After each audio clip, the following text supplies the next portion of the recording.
Welcome back to the channel. We appreciate you tuning in to today's episode where we're going to talk about probate in Pecan Plantation. We're going to jump into that right now.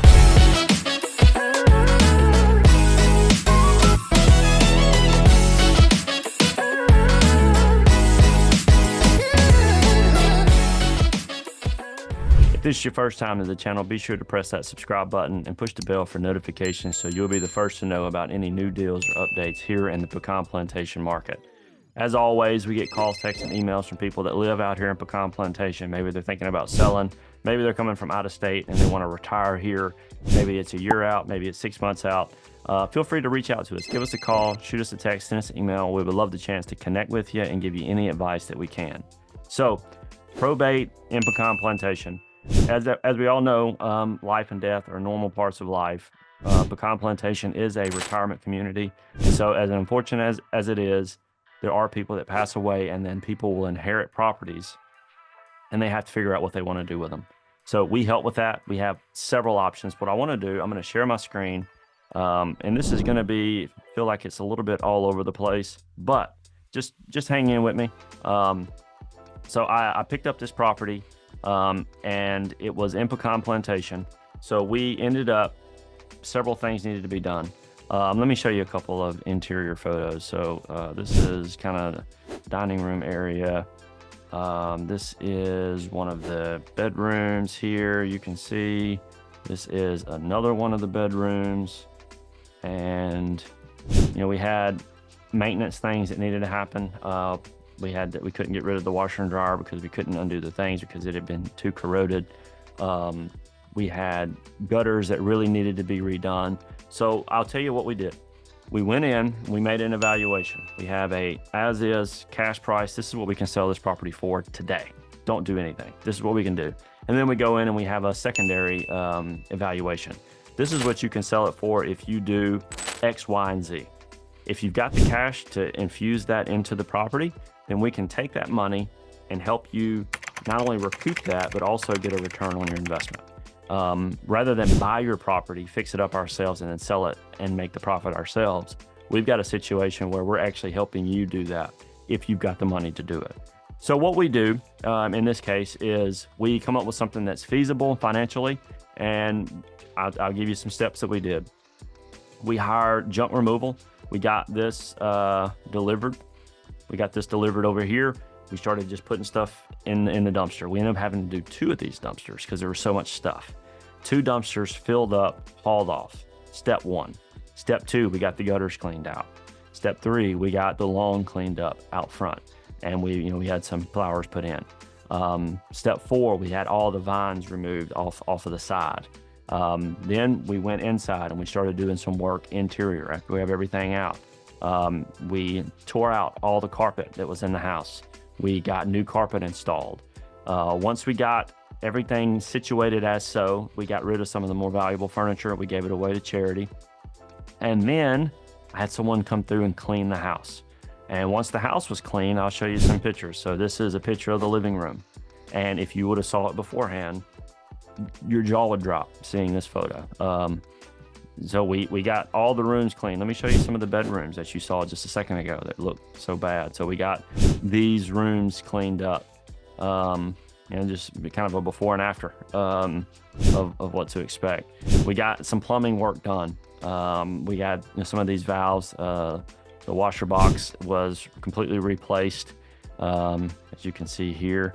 And yeah, we basically prepared the home for sale.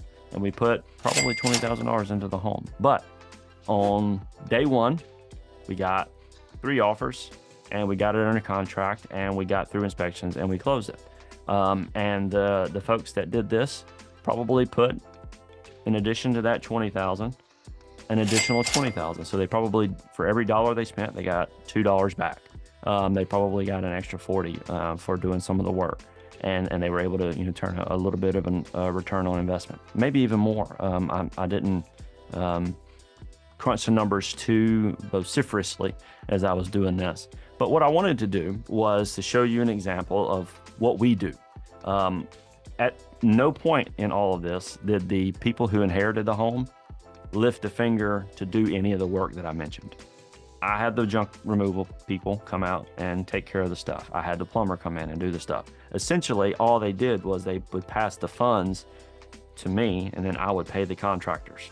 And so that was the extent of their work for this. Now, they did a lot of other work, legal stuff and tagging the stuff in the home that they didn't want to be sold. So there was stuff they did, so don't misunderstand. But in terms of all this work and renovations and things, I was able to coordinate all of this on their behalf and help them get it done.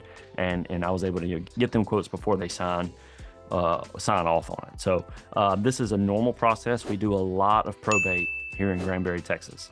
I own a property management company. I have contractors that are structured that help me with properties that I manage.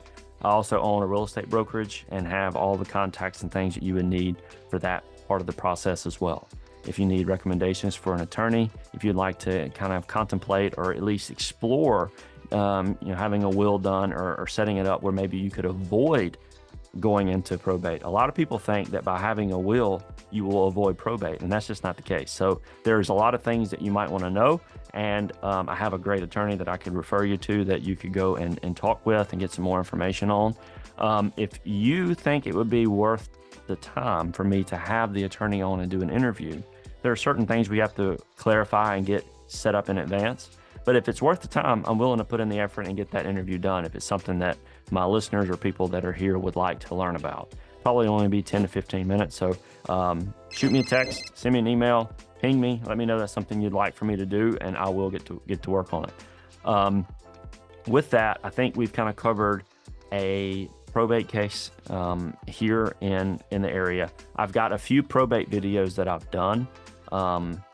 Honestly, a lot of people are not going to be in this situation and they're not going to be interested in it. I understand that most of my listeners are not at this particular phase of life, but some are. And so I'm trying to put out some content that will help them. So we understand that everyone's kind of at a different phase. If anything, this might give you some information when you can help maybe urge you to get all your ducks in a row.